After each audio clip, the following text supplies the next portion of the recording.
Welcome back to Following No One on a Stormlight podcast. This week is episode 183, and we are in The Hero of Ages, chapter 71 through 75. Paul, how are you? I'm doing great. Glad to be here for our 18th, third, or however, 83rd episode. So, really excited about that. We're really surprisingly close to 200, which both feels like it's time for that, and also equally feels like how are we at 200 weekly episodes? We're not there, but not far off, We'll be, I think, right smack dab in the middle of Era 2 when we hit it. I think we'll be finished with, like, Shadows of Self or something. Eliot, how are you? Speaking about on the verge or on the cusp of getting there, we're almost done with this book. It's I can almost taste it. One more episode. 70 pages left in my copy. Well, we've learned that your copy's not to be trusted, so. We have learned this. Highly suspicious, but in my Ruin adapted copy, 70 pages left. All right. His copy has absolutely been altered by Ruin. Ruined and ruined. Yes, it's been ruined. I have the original. Excuse me, and I apologize if I sound a little nasally this week. I'm fighting off a cold. I have the original, but I think in this case, Eliot, yours is going to be more accurate because yours is the second edition, which we have discovered. But in the Mistborn world, that would mean mine would be more accurate because yours has been altered. But regardless, chapters 71 through 75, the penultimate episode of The Hero of Ages.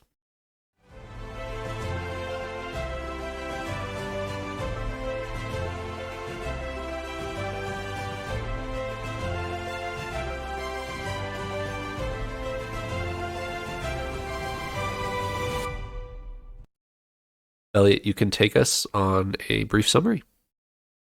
Okay, let's hit it. Chapter 71, Sazed and the kandra comparing notes, learning stuff, and they drop this Sazed that, oh yeah, they have the ATM. All of it. A massive pile of it right there in Homeland. So, mystery solved. There's the ATM. In chapter 72, Vin gets back to Luthadel and goes to Creedic Shaw and promptly gets swarmed by no less than 13 Inquisitors and has a pretty gruesome showdown with Marsh. Some rather momentous things happen, not least of which Vin manages to suck into herself, or I don't even know how to describe it, take in all the mists. All of them. Like literally all of them from everywhere. Sucks them all in, comes the mist, some cool scenes, and then vanishes, apparently. Ooh. Something like that. And then she's gone. Yeah, and that's the last we see of Vin for these chapters, because in 74, we go back to Ellen and Yeoman, who are, they kind of make up. They're like friends again in the chapter. It's kind of cute. And then chapter 75, back to Sazed, who is making some progress. He's learning some things. The Conjurer kind of challenging Sazed on his beliefs and kind of challenging his thoughts on questioning religion. And then to kind of close out this set of chapters, the second generation kandra stage 2 and take over against the first generation kandra who are supposed to be in charge. And that's where we leave them. Cliffhanger there. You're welcome. It's a Sanderland sheet. We can't avoid it, right? You're right. The only way to avoid it would have been just to assign you the rest of the book. And even then, I'm not sure if there would be no cliffhangers. But, in chapter, 73? Vin absorbs all the mist and evaporates. And then in 74 and 75, we have everybody all around the Empire reacting to said event. They're doing their reaction videos. So Vin and, Alrianne and Breeze are freaking out. And then Sazed and the Kandra are freaking out. And Elend and Yeoman. thank you, are freaking out. Banana. Yes, the banana. The only one who's like not freaking out, but that's because he's almost dead, is Marsh. I feel like Marsh is the only one like kind of chill with it. Where should we start? Medium? Sure, Sazed. All right, so I was gonna vote for Sazed, so this is perfect. someone go ahead and take it. I'll talk about this a little bit. So Sazed arrives. He comes riding in on Tensoon, to the kandra homeland, which is kind of abuts. We learn kind of abuts the pits of Hathsin. I don't know if that's something we knew before or not, but we learn. Spoiler alert a little bit. We learn the ATM is there, and we learn it's kind of because it's near the pits of Hathsin. It's kind of been their secret hidden spot. The Lord Ruler could keep it, and nobody would know. But as far as Sazed, I'll go back to that. Sazed arrives in the kandra homeland, and basically, if you think back to, was it at the beginning of this book that we see Tensoon effectively in court pleading his case? Yes. When he gives his point of the Lord Ruler's gone and all this stuff, being more connected to the world outside of their homeland. He gets sentenced to life in prison and then makes a dash for it and sprints off. Sazed is basically back to say almost not exactly the same case, but similar to Tensoon's case. And they even talk about it. They're like, "You've been talking to Tensoon, haven't you?" And he's like, "Absolutely, I have been." Guilty, yes. Yes. But this is one of the things that I love about Sazed is that the moments that Sazed kind of has these. I wouldn't call this like a battle of wits, but like, I mean, the way Sazed kind of goes about, I don't know. There's these moments of like, I don't know what to call them, debates, theological debates or whatever. I don't think debate is the right word for it, but he would just be the best like lawyer. He's the most like logical and well-founded, and like he's so good in this exact environment that I loved the dialogue. I loved every like moment of this. He does such a good job of like bringing up points, and it's just very creative. And it's hard to kind of have your zooming out a bit. I feel like as the author, I feel like it'd be very challenging to have your dialogue and cleverness live up to this kind of a scene, I guess, of Sazed ends up in front of the first generation. We get that like big moment here where the first generation, it's like the original people. Like they don't have skeletons made up of other things, it's just their actual skeletons. And he pleads before the first generation and effectively like wins them over.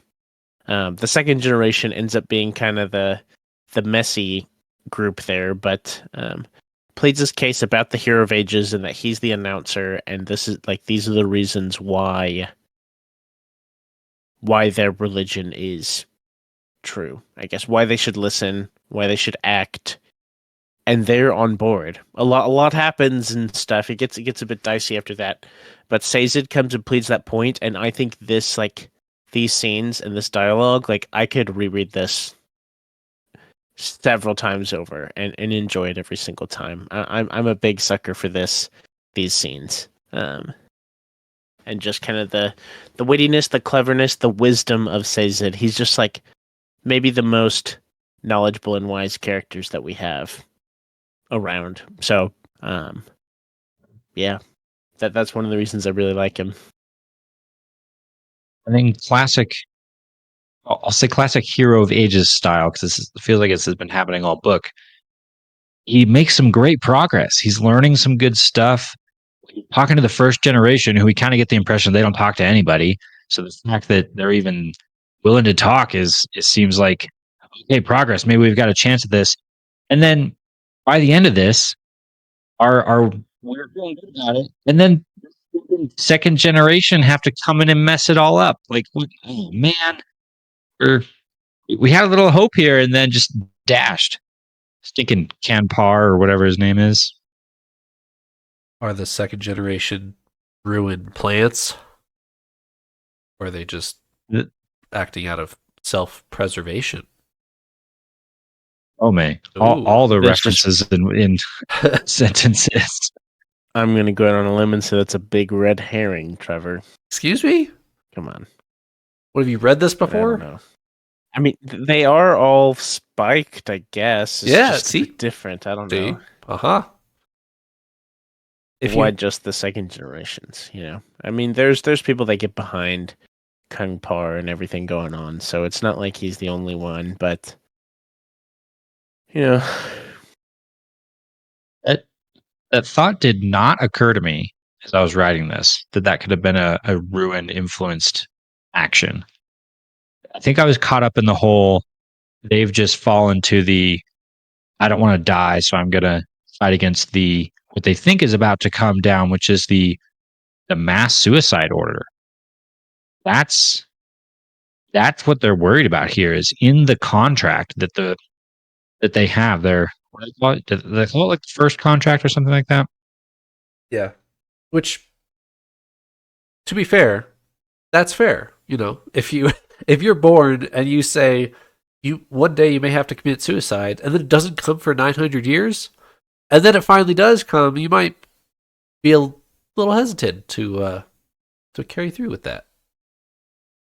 And so I was thinking it was just that of they've decided, no, I don't want to do what Father ordered in our creation of we all have to kill ourselves. But they do got spikes in them, and ruins kind of everywhere, doing all the things. So maybe I should be thinking a little more about that. I don't know. Surely we're going to find out in the next couple of pages here. We're a few pages away from the answer. Surely. There's only so many pages left. So, one thing I want to say also. So, Sazed at that part says he's the announcer and says that Ven is the Hero of Ages. That's his announcement. That's his claim. Eliot, how do you feel? Are you so I'm glad you asked. I'm very glad you asked. Sazed says Vin is the Hero of Ages.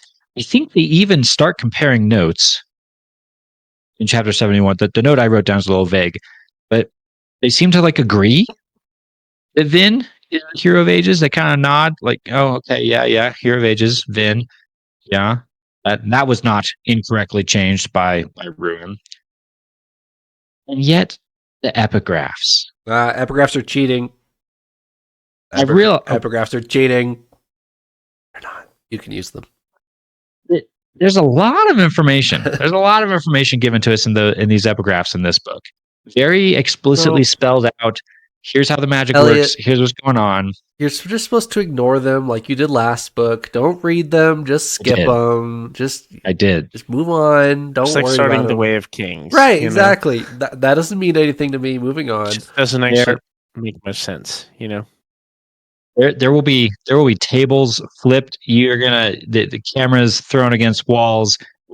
Last book, I gave up on the epigraphs when I shouldn't, and in this book, I go all in on the epigraphs, only to find out that they are again lies, and I've been misled intentionally. Which is probably going to be it's ruin or whatever. I will be furious. I always see it on camera. Ruin's the Hero of Ages. Oh goodness! Based on the epigraphs. Take however many grains of salt need to accompany that. based on the epigraphs, can't be Vin. It just can't. But why?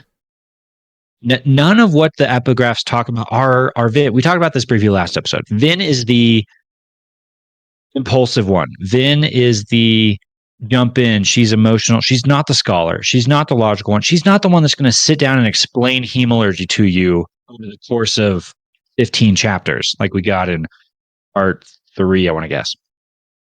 It just doesn't sound like her. On top of that, I found a clue. It's an obvious clue. Surely it's not that hidden. Chapter 74. The epigraph for chapter 74, very specifically, clearly, I think beyond a shadow of doubt, is describing Vin and talking about her in the third person. Uh-huh. Third person, describing in detail why Vin was selected by Ruin and the specific situation where she's a Mistborn, her sister was a seeker, her mother was crazy, Ruin saw the opportunity. All right, spike in Vin. Now I can impact, eventually get her to free me, yada, yada, yada, yada. The first epigraph, chapter 1. Hold on, I'm almost there with my there's 3 more. Yeah.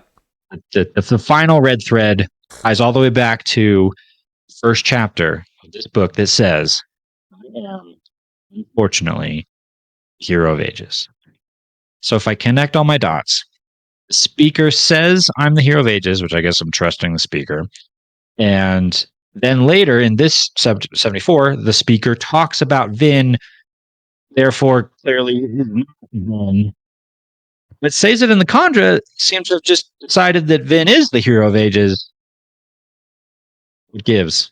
For the amateur first reader, I can understand how that part of that chapter 74 epigraph would be interesting. But you skipped the most interesting part of that epigraph, in my opinion. The very last part of that epigraph. She had an insane mother, his sister was a seeker, and was herself Mistborn. That was precisely the combination Ruin needed. There were other reasons, of course, but even Ruin didn't know them. That's the cool part about that epigraph. And you missed it. You know what it's talking about.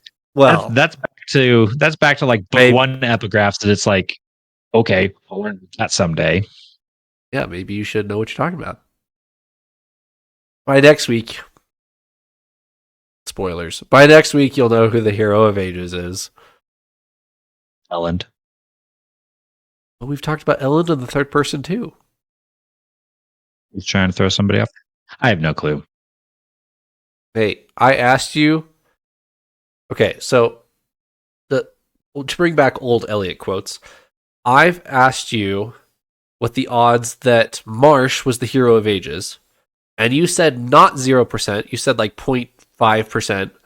And then I asked you what the odds that he dies in this book, and you said 100%. So you were more confident that he would be dead by the end of the book than he was not the hero of ages. Correct. Put that on its head. So I also think I spun wild theories maybe in like the end of the last book about how maybe there is no single hero of ages and that it's more anybody can stand up and assume the mantle and face the challenge and be the thing, as opposed to the chosen one side of things. I don't know how I feel about that here 70 pages before the end of the book yet, but still could be true maybe, I guess. I have another Eliot quote to bring up.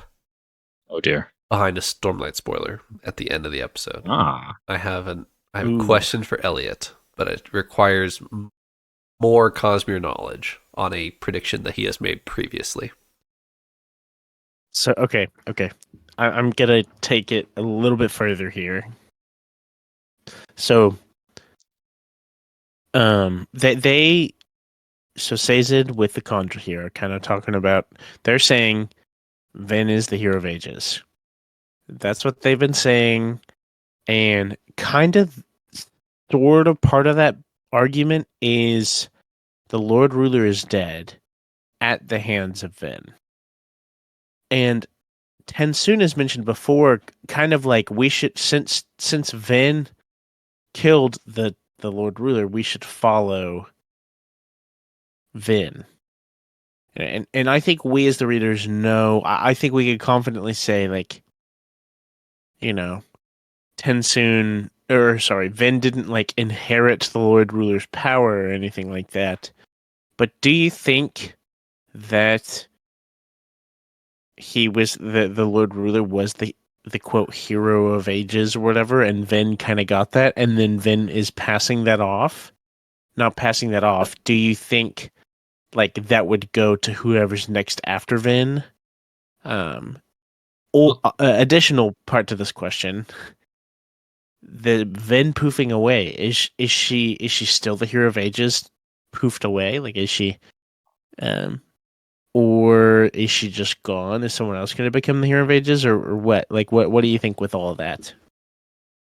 Well, This is really Eliot interview time on this. Let me pile on further with more questions rather than answers. You keyed right into it. So that the scene where she absorbs all the mists and poofs away.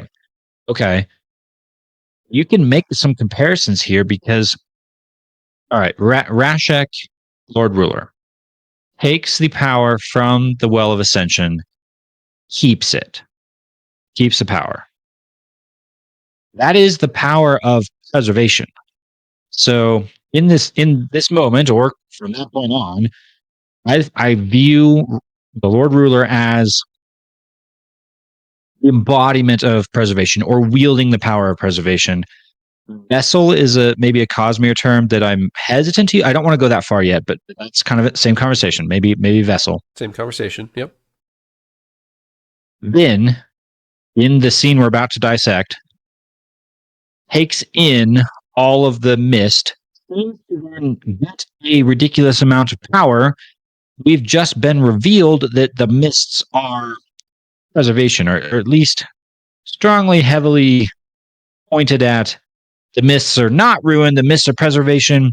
Vin sucks all that in and becomes now the wielder of preservation's power. According to the kandra, yes. That's what kandra told Sazed, that the mists are preservation's body, and they told him that the hero of ages is preservation's successor. Vin has absorbed all of the mists. And so when you ask questions like, is Vin the scion of the Lord Ruler? Like, in a lot of ways, it seems like absolutely yes, in the sense of a wielder of preservation's power. Definitely. There's distinction that I want to talk about, but it gets a little Cosmere spoilery. I was going to say, I'm actually, so this is my second read through of this. However, I haven't, this is the deepest read through I've had, like us discussing it, going through it week by week, way more attention to detail than my first read was. I'm kind of eager at this, I honestly, like, full transparency, I'm not entirely certain on. I'm excited to kind of wrap up the book, and I'm sure Trevor will have some, like, I don't know, words of Brandon that will, shift a lot of stuff. I'm sure there's been a lot of questions asked about this at some point or another, and I'm kind of curious to know myself. It may be that I don't remember, and it's explained in the following chapters that we'll look at next week. But that I still have questions about this, and I feel like Trevor probably knows more. I will make a note and visit this at the end of the episode. Without going into spoilers for elsewhere, I just had a bit of a thought. It's a bit of an incomplete thought, and it's a little late in this book to be throwing out predictions. Okay. But I think I need to pull on this thread. I just had a thought. What if, okay, so we're comparing the Lord Ruler and Vin as the wielder of preservation power. We've kind of been equating the hero, or I should speak for myself. I've kind of been equating the term hero of ages with that being. Okay. What if that's wrong? What if that's fully incorrect? That the wielder of preservation's power and the hero of ages are different roles. What if go back to the previous book and the revelation, or is it 2 books ago, that the revelation that Alendi, I want to say is the character's name, who was like supposedly the hero of ages, and then Rashek kills him, takes the power. What if Alendi was the hero of ages, fulfilled the actions of the hero of ages, which was to die and allow someone else to take the power of preservation? Now fast forward, right? Who almost dies as Vin is in that moment is Elend, right? Mm-hmm. Elend is there, almost dies. Vin takes on the power. We still kind of talk about Vin as the hero of ages. But what if in that moment Elend was the hero of ages and Vin is the other role? But now we just had a scene where she's both. Vin almost dies, and then Vin takes the power of preservation. Right. So what are the differences is now? She then Yeah, both. maybe, or yeah, I'm starting to scare myself now because who else is there in that scene? Well, it's Marsh. Yeah.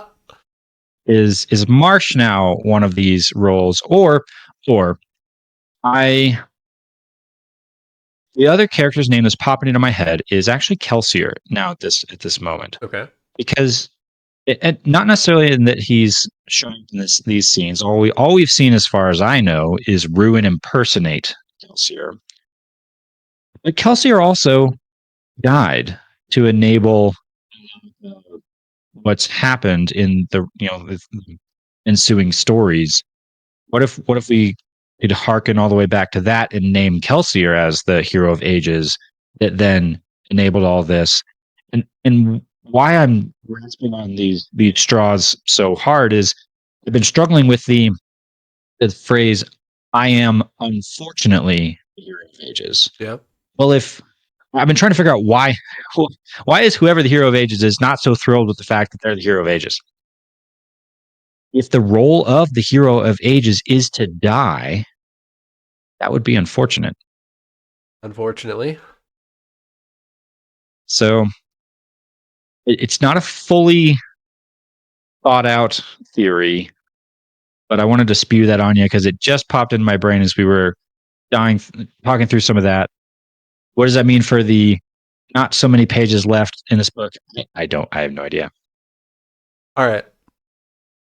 Fresh off of those random thoughts that you just had, I'm going to ask you to cast your final darts. One episode before the end of the book. Who's who? Put titles on people. Come on. Where's your predictions? Oh, goodness. There's a lot that doesn't quite line up, so I'm not super certain in my dart throwing, but Vin is not the hero of ages. I'm very certain of that. Okay. Vin is not the hero of ages. She is some other role, which, wielder of preservation's power. That is Vin. She is not the hero of ages. So who is? Who is the hero of ages? It's either. I shouldn't say either. You're forcing me to make a call here. You can talk yourself through it, that's for sure. But by the end of it, there's no either. I want to say Elend, because he seems to fit the role equivalent to a Lindy in a lot of ways. Okay. For me. But you pointed out something as I talked about my sleuthing that uncovered that referring to Vin in the third person. I think you're right. Refs have referred to Elend in the third person as we. If you're discounting Vin, you're discounting Elend for the same reason. Yes, I think so. So because of that, I'm gonna go out on a limb and for like thematic cross trilogy arc reasons, say that they're gonna discover the hero of ages somehow Kelsier. Is that a meta answer because Kelsier is so popular and Kelsier can't be that popular if he's just dead and gone in book 1? No, I don't think so. That is something I'm going to talk about in the end of this book, no matter what happens.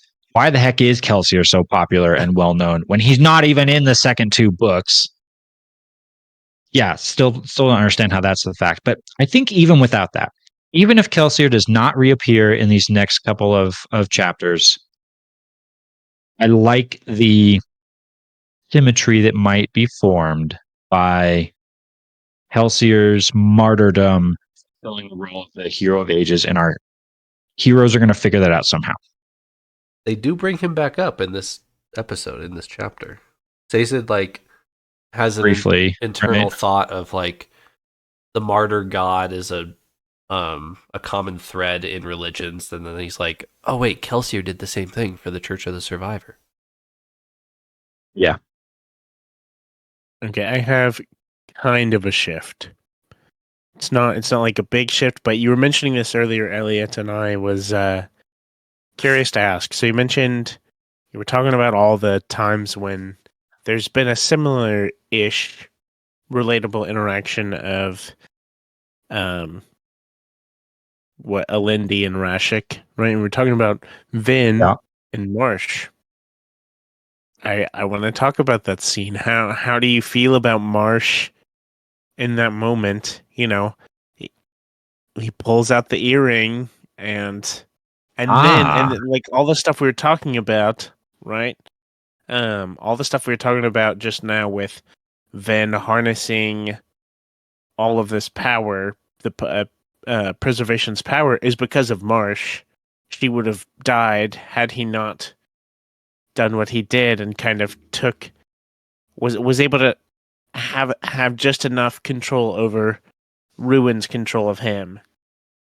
Yep. To do that, and I want to know. I want to know your thoughts on the whole Marsh scenario here. Yeah, epic scene. Brutal scene as well. Absolutely brutal. One of the most in Mistborn so far. I will say in I mean, in anything Cosmere, I think it may be the most, like, they kind of offhandedly say what's going on that's so gruesome. Yeah. But like Vin is having every bone in her body broken.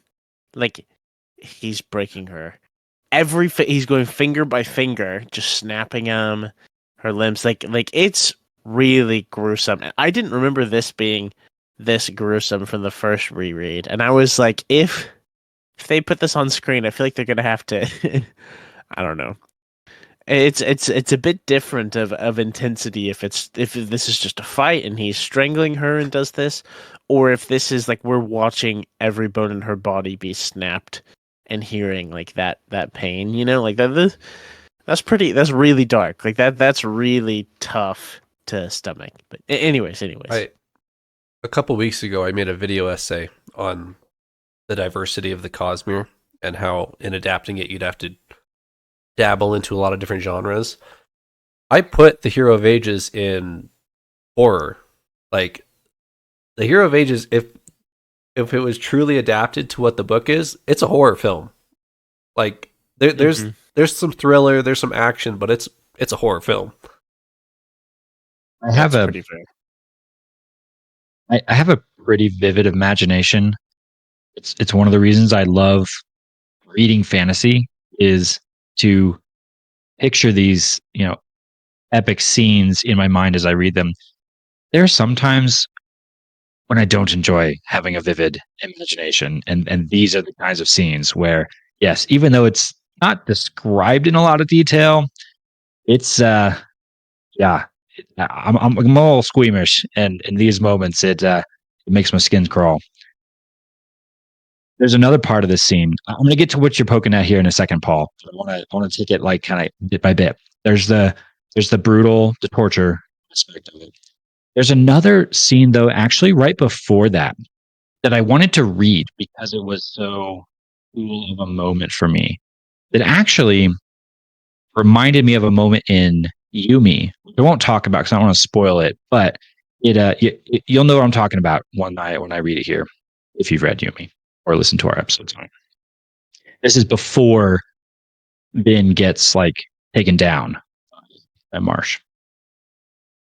She blasted through the sky, mist streaking past her, force of her push straining even her mist-enhanced body with the stress of sudden acceleration. And then she was out. She emerged into the open air like a fish leaping from the water. Beneath her, the mist covered the nighttime land as an enormous white blanket. Around her was open air, unsettling, strange. Above her, 1,000,000 stars, normally visible only using tin-enhanced sight, watched her like the eyes of those long dead. Her momentum ran out, and she spun quietly. Whiteness below, light above. He noticed that she'd trailed a line of mist on his main cloud. This hung like a tether, ready to pull her back down. In fact, all the mists were spinning slightly in an enormous weather pattern, a whirlpool of white. I love the descriptive moments that we do get, and that was one of them. That was where Sanderson really leaned into the I'm gonna make you visualize this scene. So that I just had to read it because it was super cool with her shooting up above the mist, seeing the stars, seeing the swirling white mist, super cool. She comes back down, and the brutal torture happens. Then we get the event. Marsh rebels against Ruin. His moment. Actually, after that, or this is the point. So you just read a part where Finn is absorbing the mist. That's why it's reacting the way it is in that reading. That this is okay. That's after her earring is pulled out. But you're right. You're right. Yes, good clarification. Thank you. Yeah, because it said mist enhanced powers. Yeah, that's right. Marsh has been planning this the entire time.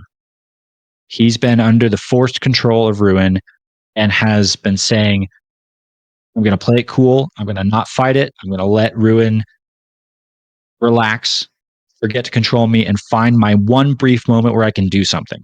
And his original plan was just to kill himself. I need my moment to kill myself, to take myself out of this equation. He doesn't do that. He does get a moment where Ruin, I think, is focused on Vin, or maybe the ecstasy of the torture and all that. Who knows? Like, interpret that how you will. And what does Marsh do with it? He removes the earring in Vin's ear, and the puzzle pieces slotted together. So, just real quick on this scene, I remember the first time I listened to this. I was at work.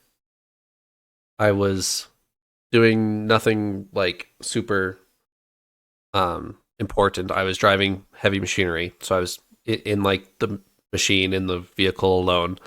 And as I had not caught on to this like Eliot has in this whole book. So as Marsh sees the earring, I sat up like in my seat and I yelled loud, "It's the earring!" to myself. Like there was nobody else there. But it was this huge epiphany for me of like the earring that's been there the whole time. That this payoff like completely worked for me. The first time I read this. I can also relate with you, Trevor. This was a big reveal for me.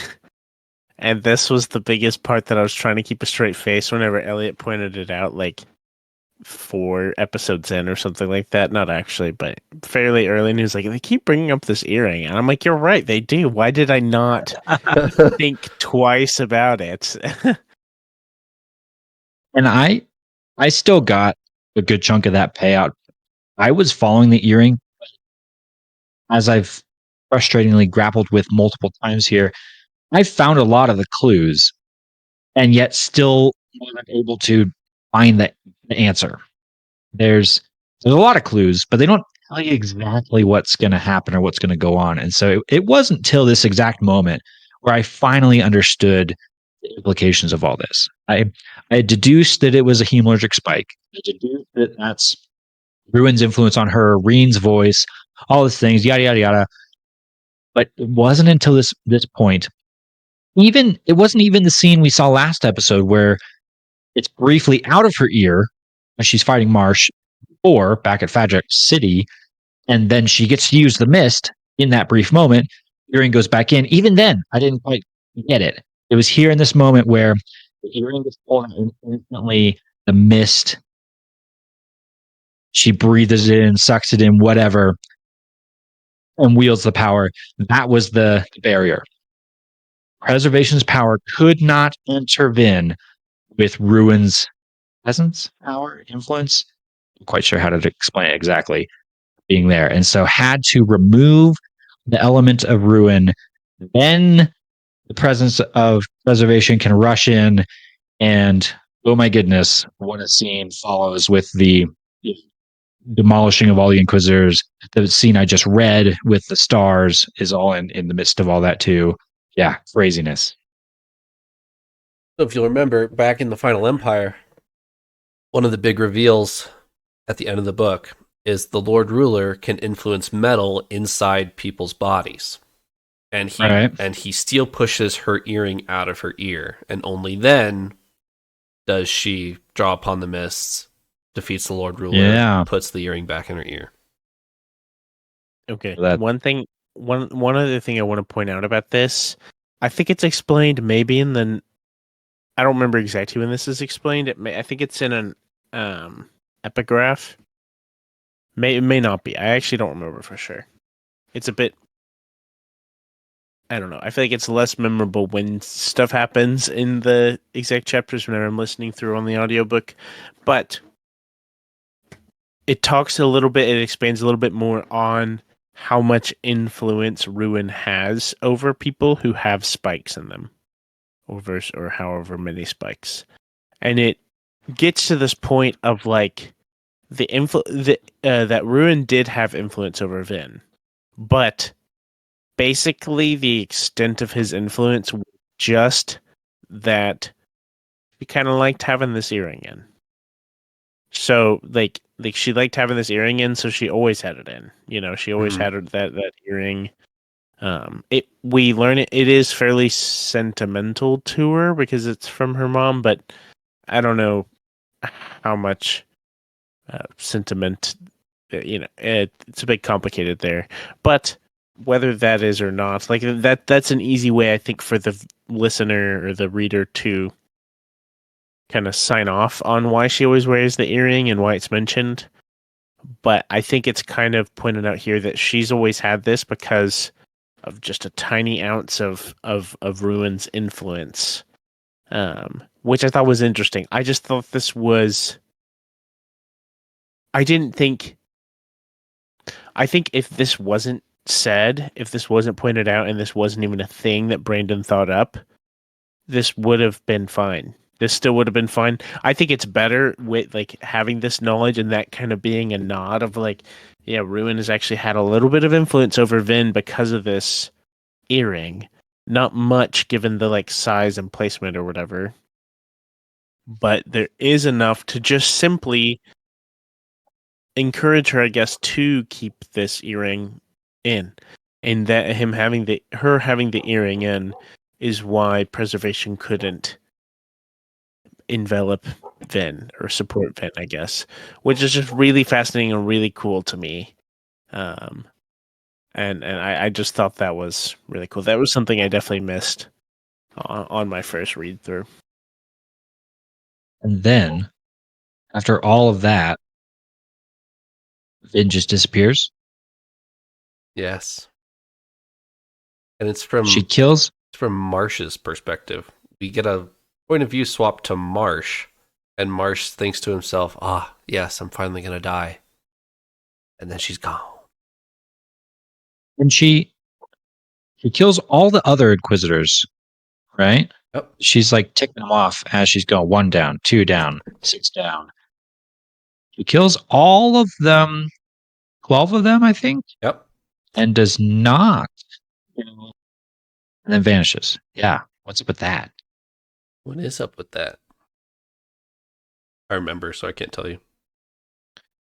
So I don't remember exactly, but what I remember from like reading these chapters is Vin has a moment that she looks at Marsh with all of these spikes in him, and says to herself, kind of internally, and is like, "This is no longer Marsh." I actually don't remember this. Maybe at the end of last episode. I'm pretty sure it's this episode, though.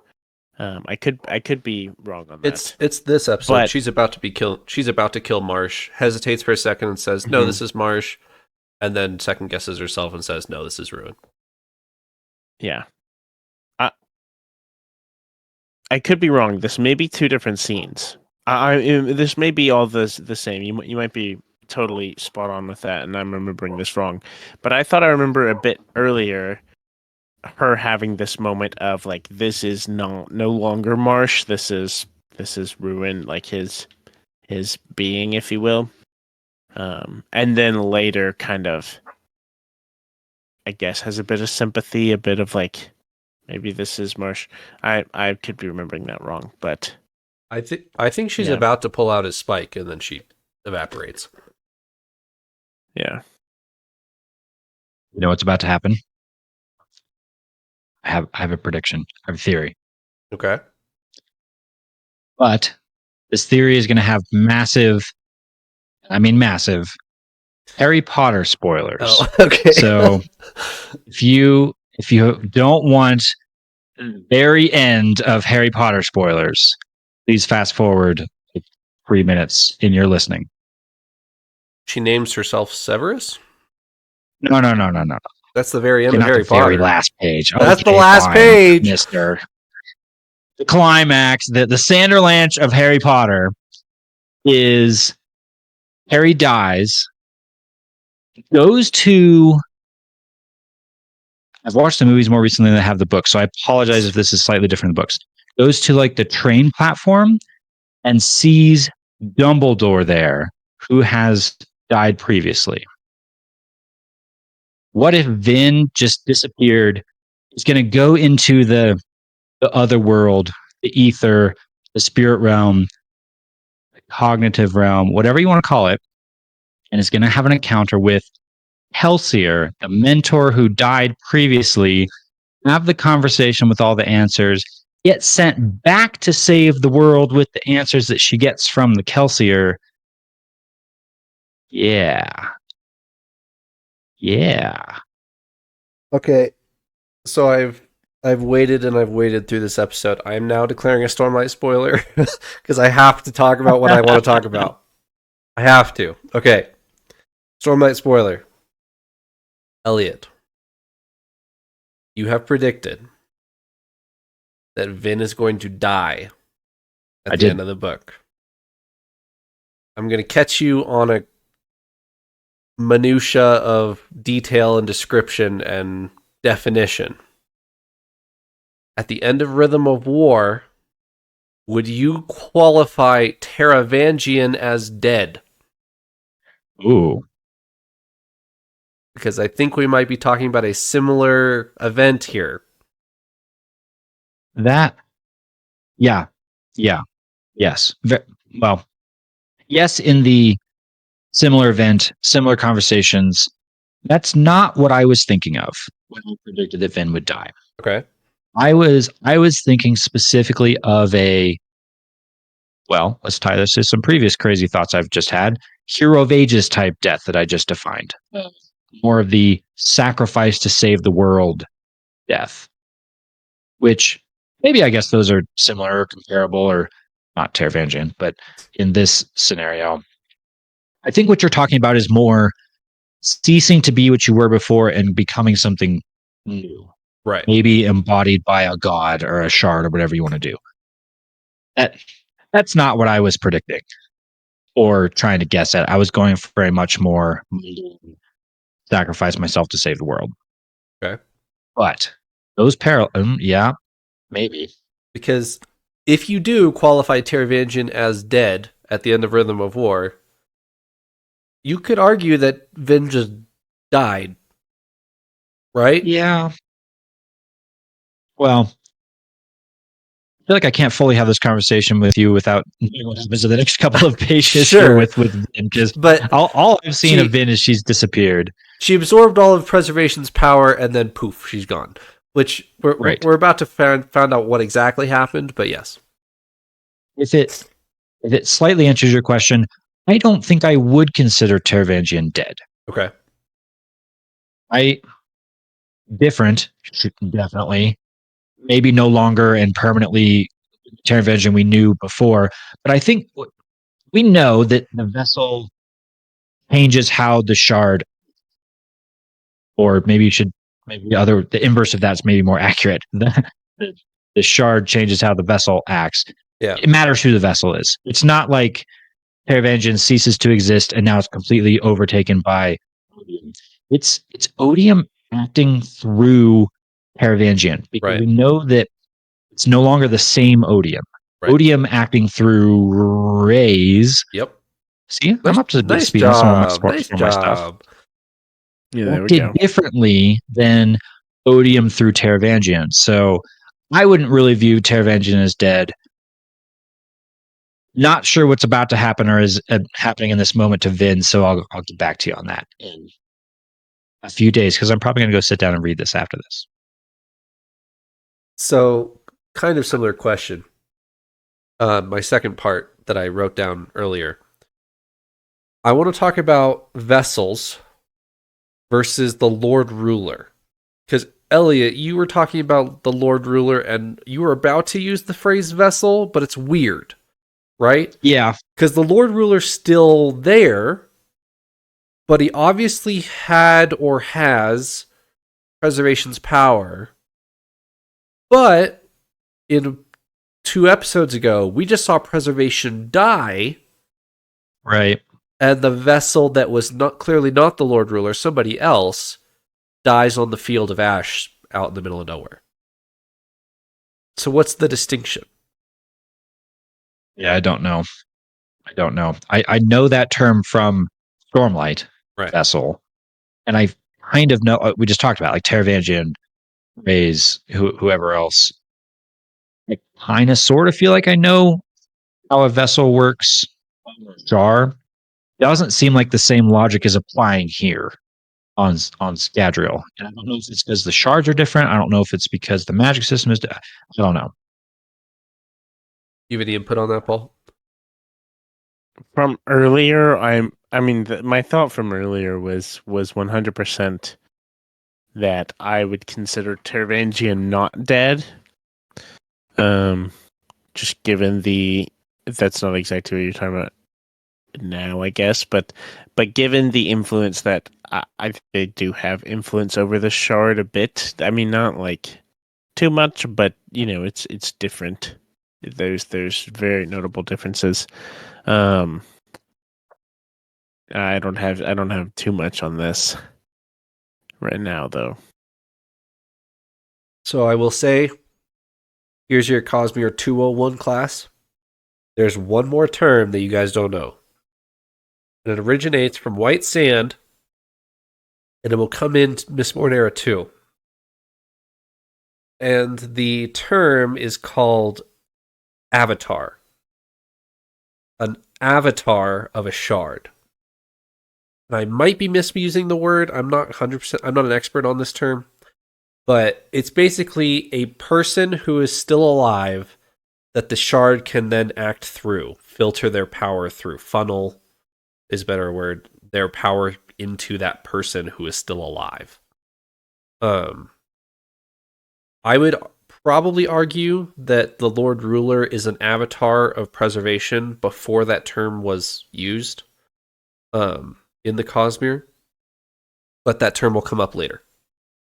Avatar. Remember. Good question that maybe the answer is Rafo.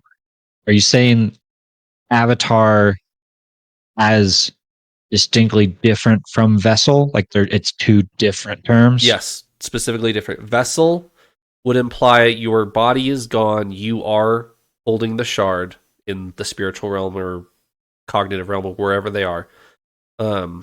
Like Cultivation and Odium at the end of Rhythm of War. Teravangian and what's her face? I don't remember her name. Coravelium Avast? Is that her name? Those 2 are vessels.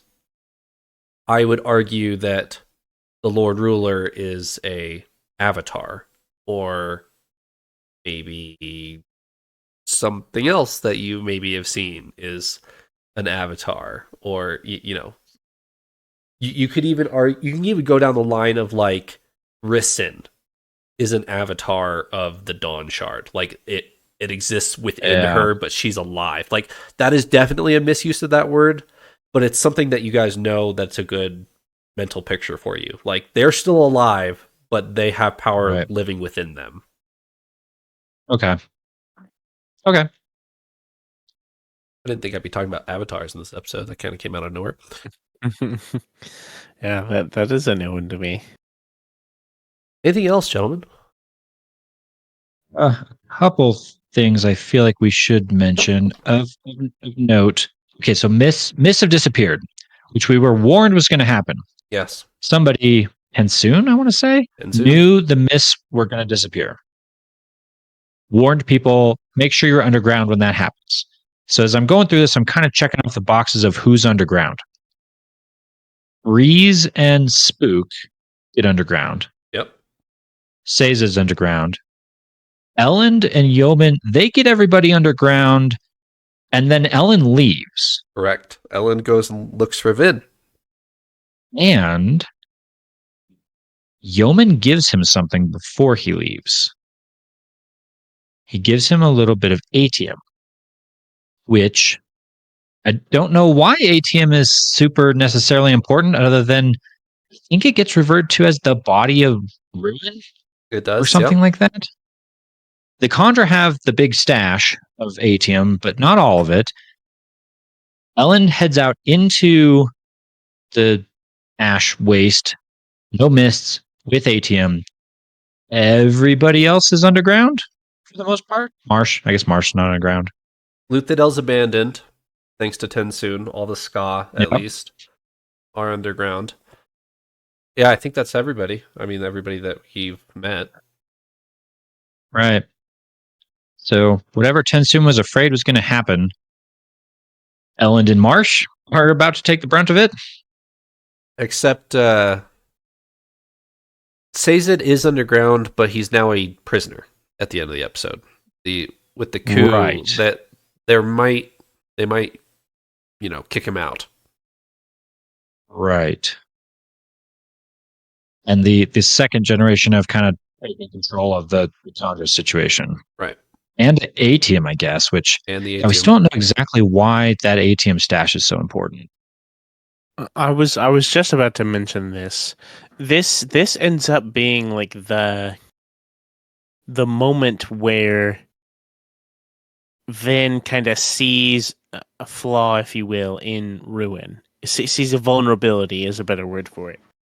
Of like, he needs to find this atium stash, and that's like, we I think we mentioned this before. That feels like a very book one question. It was like the Lord Ruler's atium.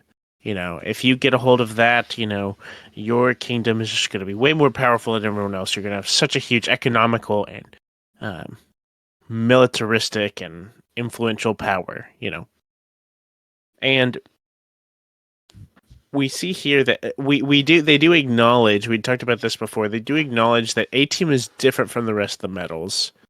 It's not mined, it only comes from the pits of Hathsen. And so it's a bit more fantastical. It has an actual scarcity, unlike the rest, which can kind of be even like developed. And so there's a lot more to atium, but I think that's interesting that feels like almost we've kind of circled back to that original plot point. Which personally, with all the other stuff going on, I was a little surprised in this that we would be back with the atium stash being like the major pressing point, I guess. It's pretty cool. I don't have any problem with that, I guess, but I was a bit surprised by that. Another one of those things that's kind of been around since the beginning, like the earring. We've always kind of been wondering from first half of the first book, who's got all the atium? Who's got all the atium? Where is it all? And now we found it. Now what do we do with it? Still don't know. Burn it all. Burn the entire thing at once and see the future. All right, Vin, go ahead. Actually, Elend might be our best candidate at the moment. Vin's MIA. Anything else? That's enough mind melting thought for me for one day. Do you want to mention your last note on the outline real quick, just as a aside? Oh yeah, I actually forgot that. I noted down as I was reading one of the conjure in one of the scenes, almost random. I don't even remember the context. It didn't even like make sense in the in the moment. One of the conjure just spouts out shadows of self. Yes.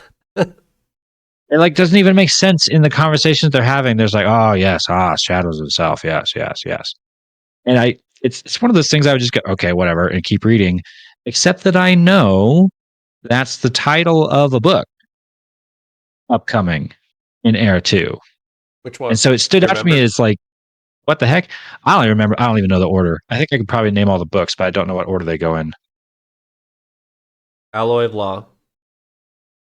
Shadow of Self. The Bands Bands of of Mourning. Mourning. The Lost Metal. So yeah, I have no clue what that means or what it's a reference to, but one of the conjures says it. So there we go. There you go. All right. Do Stormlight review, gentlemen. 5-2 in Eliot's favor. Eliot, you're going to lead this with your chapter name. This one's mildly easier than last week, just for the record. Yeah, whatever. But I don't think we've gotten a single one of these yet. You got close. Yeah, that's you got true. close like 2 weeks ago, 3 weeks ago. That's true. These chapter ones are brutal. The Journey. See, yeah, you tee it up like it's this easy softball, and then you throw out something that's so that can apply to It's so vague 100 and broad. different chapters. The Journey. Journey. Goodness. Okay, so Journey. The Journey. So Journey before destination. That is Right. what they say, yes. Major theme. And you want to know what's happening in this chapter? Journey. It is a Dalinar flashback scene where Noadon says some things. Incorrect. Okay, my additional shot in the dark is. Or Journey, I should I have said think- flashback. I meant vision. Dalinar vision. You probably know what I meant. I did know what you meant. I think this is a Kaladin moment. Incorrect. Okay, so I was going to say Kaladin Bridge 4, and that's not right. Eliot, you're close.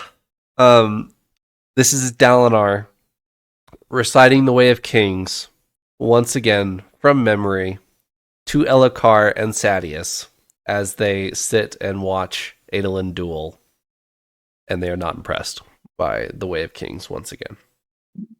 I walked from Abemabar to Urithiru, or however the phrase goes. That's the scene.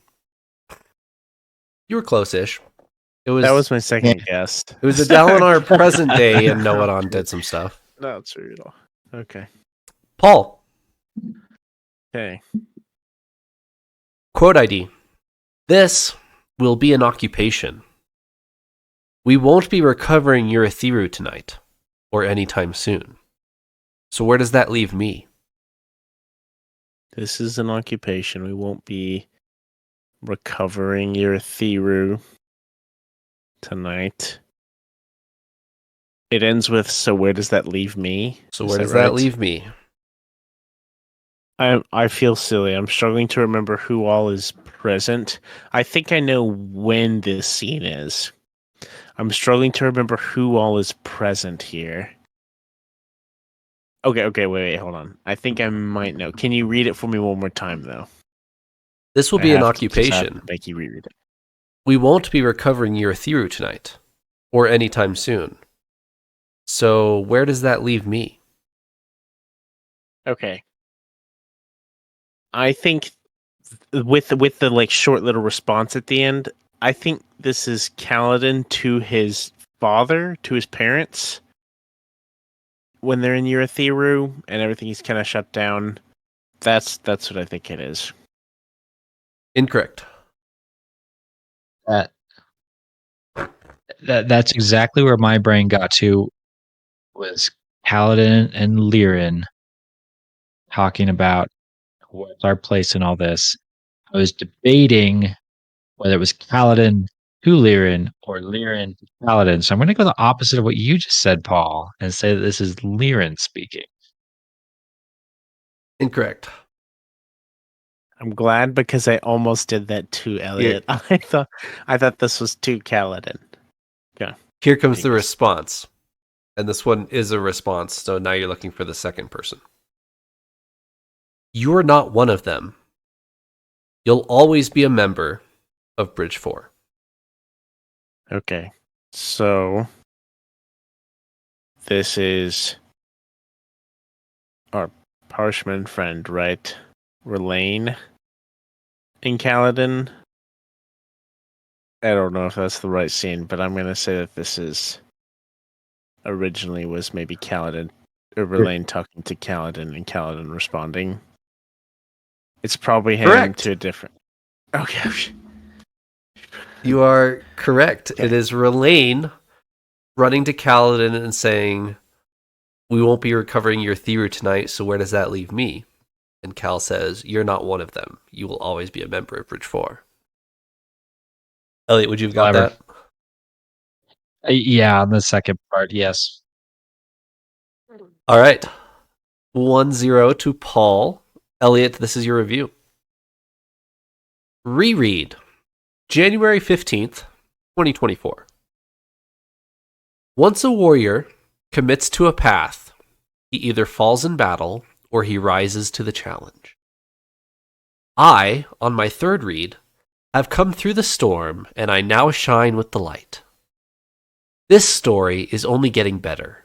Every read, better. I'm enthralled and too excited, angry at all the right places, and thrilled, all caps, with the oaths, all caps. Yes. I can't wait to read the new novel later this year. All these rereads are so necessary. I love it dearly. Oh, you went for a positive one as opposed to all the negative ones from before. Okay, what are they reading?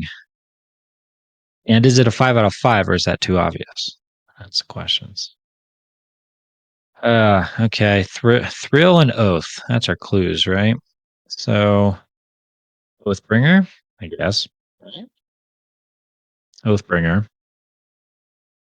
I think we should go straight and simple on this one. Oathbringer, 5 out of 5. Oh, It is obviously a 5 out of 5. In my head, it can only be, and watch, it's going to be one of the other ones, but it can only be either Oathbringer or The Way of Kings. I don't know why, but in my head, it can only be one of those two. If he's talking about how vital the rereads are, that was a big point. It's his third read through. It's vital to understanding everything. That makes me think he's really looking at that. Our reader, our reviewer here is really looking at like the big Cosmere moments and a lot of big oaths. My initial gut was The Way of Kings, but I think there's way more oaths and such later on. And then there's also like the wordplay of like the thrill and Dalinar. And so I'm gonna, I guess, copy Eliot. And I'm gonna stick with Oathbringer. there's nothing wrong with gamesmanship, Paul. That's fair. if Rhythm of War was a bit more action-packed, maybe I would go with that, but it's a lot less thrilling. There are some thrilling moments, but it's in general less. So I'm gonna go with Oathbringer 5 out of 5 as well. This is a 5 out of 5 for The Way of Kings. Ah, They are starting their reread in January of 2024, and they are starting with The Way of Kings, and they are thrilled, all caps, with the oaths, all caps. There's only one. I don't know why we're... That's foreshadowing there. There you go. I guess. Yes. So there's a refreshing 5 out of 5 review for The Way of Kings for you. The one time I don't trust my gut, you know? And what have we learned? No, I'm kidding. Well, right. what I have learned is that it's wrong every other time. So, yeah. All right, Paul, you are leading 2-1 with a trivia question in the balance. How many times have we been here? Too many. We'll probably end up tying. I will say not the this. king of trivia. I will preface it with this. If either of you get this, I will be astonished. Okay. There's no way you guys get this. Bring it on. Paul, according straight face.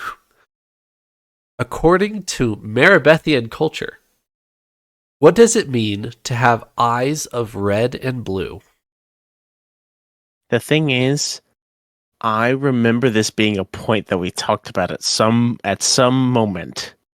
I know this has been brought up. To have eyes of red and blue. Ooh, this is a good question. This is a really good question, and it's frustratingly like it's Elliot's obviously cheating. Elliot's cheating. looking at the I'm map cheating. over there. You've got one too. He does have one. That's true. Hold on. No. It's not like I would go look at it and then come back and be like, yeah, no, probably wouldn't help me much. To have eyes of red and blue. Okay. So, according to Maribethian culture, you're just asking what they are saying it means to have eyes of red and blue, like an expression. What does the expression mean? Yes. Okay. I'm gonna go with the expression means, kind of like a hypocritical, like wolf in sheep's clothing kind of thing. Like, is hypocrite the right term for that? I'm just gonna go with it's like it's a way to refer to someone as hypocritical. You can give me the buzzer. Incorrect. Okay. I like that answer better than what I'm about to spout, and you were wrong, so I'm going to be wrong as well. The best I can come up with is that this is from... There's a random interlude, and maybe I've invented this in my head. There's a random interlude where they talk about the moons and the stories behind each of the 3 moons in Roshar, and they have different colors, and there's a story about like a princess or a queen or something that goes along with it all. Red and blue are like colors associated with the moon, so the eyes of red and blue are like you're associated with the moons and the story of the queen or whatever it was. You did not make that up, but it has nothing to do with eyes of red and blue. Paul is closer. This is a story that is shared with Kaladin via Sigzil on a bridge run. Or before a bridge run, I should say. And the term means you are not being honest with yourself. You are not seeing the truth of the situation in front of you. You are either clinging on to a lie that you would rather believe, or a truth that is untrue. So Paul wins the week, but the story is like it. You can either be in Maribethia, you can either be executed on the spot if you've done a crime, or you can be hung up for like the great shells to come kill you. I remember that. That's what I was thinking of. And they die every time, but everybody always chooses that in case they don't die. So you're hung upside down, your eyes are blue because of the ocean and red because of the blood. So you have eyes of red and blue if you're grasping onto this false hope and you're not accepting the truth that's in front of you of that you're gonna die. Ooh, that's a good one. I will say, whenever you mentioned it, I thought I knew where this generally came into our story. I thought it was around a similar time. I thought it was around the Sanderlange of Oathbringer, actually. It's like I thought there was a moment in there where there's like reference to this or something. I believe it's chapter There's a lot 40. of glowing red eyes and stuff. Chapter 40 Okay. of the Way of Kings. I just looked this up Okay. today. That's cool. I think that's a really cool sentiment and really clever. For it to just be such a minor detail, that's one of the things I love, because that's so cool and clever. And you get the point for the week. Thanks for joining me. Paul and Eliot, 5-3, headed into our final week of Mistborn. I don't even know if we're going to get to a Stormlight review next week, I'll be honest. Yeah, that's fair. Next week or the week after. Who knows where our next Stormlight review is, but 5-3. Moving into our next review. See you guys later. Here we go. All right, see ya.